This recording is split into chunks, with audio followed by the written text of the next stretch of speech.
नमस्कार दोस्तों, आप सभी का स्वागत है आपके अपने YouTube चैनल ज्ञान स्टडी LMP पर। दोस्तों आज हम लोग सीटेड यानी केंद्रीय शिक्षक पात्रता परीक्षा में मैथ के सवाल लगाने वाले हैं। तो आइए दोस्तों क्लास शुरू करते हैं। दोस्तों क्लास शुरू करने से पहले अगर आप चैनल पर पहली बार आए हैं तो चैनल को सब्सक्राइब कर लें, साथ में बेल आइकन को अंडर प्रेस कर लें जिससे अगली क्लास की जानकारी आपको मिल सके। आप दोस्तों ये क्लास में चलते हैं और आज के प्रश्नों को हल करते हैं। आज का हमारा पहला सवाल है, दी हुई संख्याओं का मान बताना है। इसको दोस्तों जब आप इसमें से घटाएंगे तो ये आ जाएगा 994.329। तो यहाँ पर हमारा बी ऑप्शन सही हो जाएगा। बी ऑप्शन इस प्रश्न का सही हो जाता है। आइए दोस्तों अगले प्रश्न पर चलते हैं। अगला दोस्तों सवाल है, ये दोस्तों दिया हुआ है और इसको आपको हल करना है।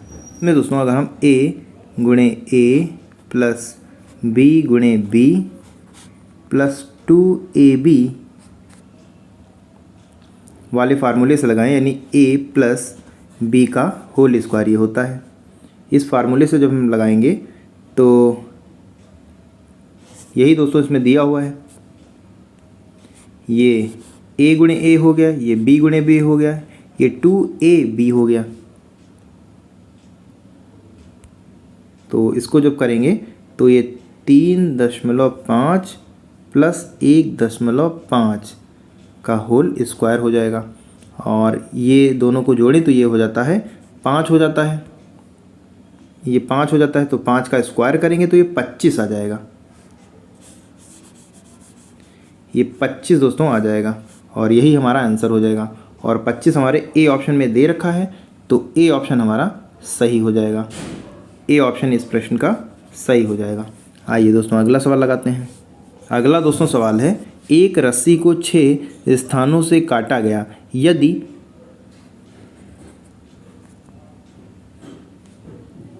कटे हुए प्रत्येक टुकड़े की लंबाई 3 मीटर हो तो रस्सी की लंबाई कितनी थी। दोस्तों 6 स्थानों पर इसको काटा गया है। एक रस्सी को 6 जगह से काटा गया है। 6 जगह से काटा गया है तो उसके 7 भाग रस्सी के हो जाएंगे। तो 7 की गुणा हम 3 मीटर प्रत्येक हिस्से का 3 मीटर प्रत्येक हिस्से की लंबाई है तो 3 से इसको हम गुणा कर देंगे तो ये 21 आ जाएगा और 21 ही हमारा आंसर हो जाएगा। ये हमारे डी ऑप्शन में दे रखा है, डी ऑप्शन हमारा सही हो जाएगा। ये दोस्तों अगला सवाल लगाते हैं। अगला दोस्तों सवाल है, इसका आपको मान बताना है। इसमें दोस्तों ये चिन्ह यहाँ पर गलत हो गया है। ये डिवाइड का चिन्ह यहाँ पर है, जो प्लस का चिन्ह लग गया है, ये डिवाइड का यहाँ पर चिन्ह है। ये दोस्तों 0.225 बटे 1.5 और इसमें जोड़ना है 0.05।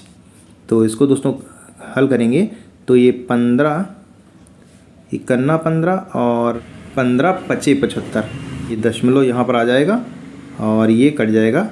और इसमें जब दोस्तों ये हम जोड़ेंगे तो ये 0.15 में 0.05 हम जोड़ेंगे तो ये 0.20 हो जाएगा। और इसको दशमलव हटाने के लिए नीचे हम 100 से इसको भाग करेंगे तो ये हमारा 1/5 आ जाएगा। 1/5 आ जाएगा। 1/5 हमारे बी ऑप्शन में दे रखा है तो बी ऑप्शन हमारा सही हो जाएगा। आइए दोस्तों अगला सवाल लगाते हैं। अगला दोस्तों सवाल है, 101 गुणे 225 का मान सदैव होगा। तो 101 में ये 101 यानी 100 प्लस 1 भी कर सकते हैं और 225 तो बाहर ही है। तो यहाँ से हमारा ए ऑप्शन सही हो जाएगा। ए ऑप्शन इस प्रश्न का सही हो जाता है। आइए दोस्तों अगला सवाल लगाते हैं। सांख्यिकी के अनुसार कौन सा कथन सत्य है। बहुलक आंकड़ों में से सदैव एक संख्या होती है। माध्य दिए गए आंकड़ों में से एक संख्या होती है। सी ऑप्शन में मध्यांक आंकड़ों में सदैव एक संख्या होती है और डी ऑप्शन में है आंकड़ों 6, 4, 3, 8, 9, 12, 13 तथा 9 का माध्य 9 है। तो इस प्रश्न का दोस्तों सही उत्तर हो जाएगा, सांख्यिकी के अनुसार मध्यांक आंकड़ों में सदैव एक संख्या होती है। तो यहाँ पर हमारा सी ऑप्शन सही हो जाएगा। सी ऑप्शन इस प्रश्न का सही हो जाता है। आइए दोस्तों अगले प्रश्न पर चलते हैं। अगला दोस्तों प्रश्न है, गणित शिक्षण का वास्तविक उद्देश्य ज्ञान प्राप्त करना नहीं है वरन शक्ति प्रदान करना है। यह कथन किसका है? ड्यूक का, बेकन का, डट्टन का, प्लूटो का। तो दिया गया कथन ड्यूट का है। तो यहाँ पर हमारा ए ऑप्शन सही है। ये दोस्तों ड्यूक लिख गया, ड्यूट सही नाम है। तो ड्यूक इस प्रश्न का सही उत्तर हो जाता है। ए ऑप्शन यानी हमारा सही हो जाएगा इस प्रश्न का। आइए दोस्तों अगले प्रश्न पर चलते हैं। अगला दोस्तों प्रश्न है, गणित शिक्षण में गणितीय भाषा संबंधी समझ के विकास में आवश्यक नहीं है। गणित की क्रियाओं को क्रमबद्ध रूप से समझना। बी ऑप्शन में यहाँ पर दोस्तों बी ऑप्शन होगा, सी ऑप्शन लिख गया है। बी ऑप्शन में है विभिन्न दशाओं में गणितीय समस्याओं को समझना। सी ऑप्शन में है प्रत्ययों को संकेतों में प्रकट करने को समझना। और डी ऑप्शन में हल करने की विधि को समझना। तो इस प्रश्न का दोस्तों सही उत्तर हो जाएगा, गणित शिक्षण में गणितीय भाषा संबंधी समझ के विकास में आवश्यक है कि हल करने की विधि को समझना। तो यहाँ पर हमारा डी ऑप्शन सही हो जाएगा। तो डी ऑप्शन इस प्रश्न का सही हो जाता है। आइए दोस्तों अगले प्रश्न पर चलते हैं। अगला दोस्तों प्रश्न है, निदानात्मक परीक्षण द्वारा निम्न ज्ञात किया जा सकता है। ऑप्शन है आपके, ए ऑप्शन में है छात्रों के लिए कठिनाई के क्षेत्र एवं उनके द्वारा की जाने वाली विशेष प्रकार की त्रुटियां। बी ऑप्शन में है छात्रों की गणितीय पृष्ठभूमि का अभाव। सी ऑप्शन में है छात्रों की गणित के प्रति रुचि होना। और डी ऑप्शन में छात्रों के लिए गणित कठिन होना। तो इस प्रश्न का दोस्तों सही उत्तर हो जाएगा, निदानात्मक परीक्षणों द्वारा यह ज्ञात किया जा सकता है कि छात्रों के लिए कठिनाई का क्षेत्र तथा उनके द्वारा की जाने वाली त्रुटियां। यानी ए ऑप्शन हमारा सही हो जाता है। ए ऑप्शन सही हो जाता है। आइए दोस्तों अगले प्रश्न पर चलते हैं।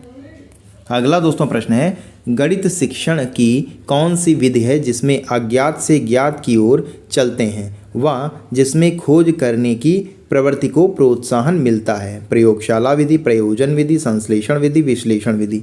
तो इस प्रश्न का दोस्तों सही उत्तर हो जाएगा, विश्लेषणात्मक विधि द्वारा गणित शिक्षण में अज्ञात से ज्ञात की ओर चलते हैं तथा इसमें खोज करने की प्रवृत्ति को प्रोत्साहन मिलता है। तो यहाँ पर हमारा डी ऑप्शन सही हो जाता है, विश्लेषण विधि। आइए दोस्तों अगले प्रश्न पर चलते हैं। अगला दोस्तों प्रश्न है, विद्यार्थी एक वर्ग और आयत में विभेद कर सकता है जब उसे दोनों की समानता तथा असमानता, दोनों की समानता तथा असमानता दोस्तों यहाँ पर होगा, समानता लिख गया है, असमानता का ज्ञान हो। बी ऑप्शन में है दोनों को देखते ही परिभाषा कर सके।